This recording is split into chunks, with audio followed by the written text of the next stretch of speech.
हमर तोरे जोड़ी बनल रहत के जहान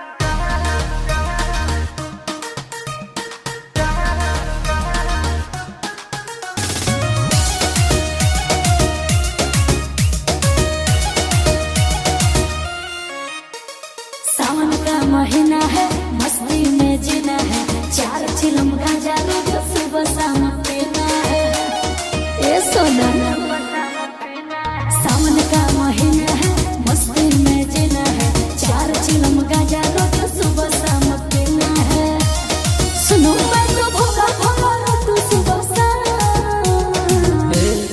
जी हमर तोरे जोड़ी बनल रहत के जहान। अच्छा गायोरी भांग करे भोला जी के दान। साचो हमर तोरे जोड़ी बनल रहत के जहान। गायोरी भांग करे भोला जी के दान। जाओ भोले बाबा।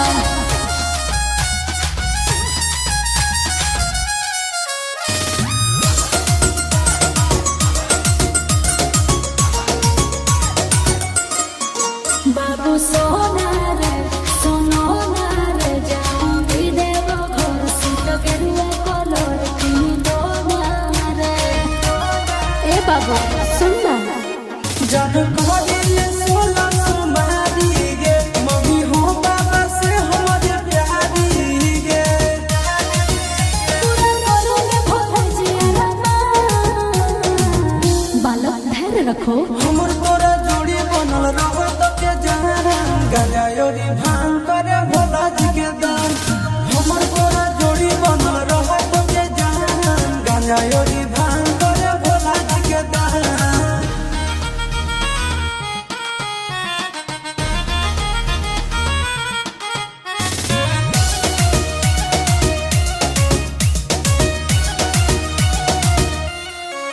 ओ दीवाना रे देवघर जाना रे चूड़ी शंखा बोला जिसमें लिखा बोला लेके आना रे।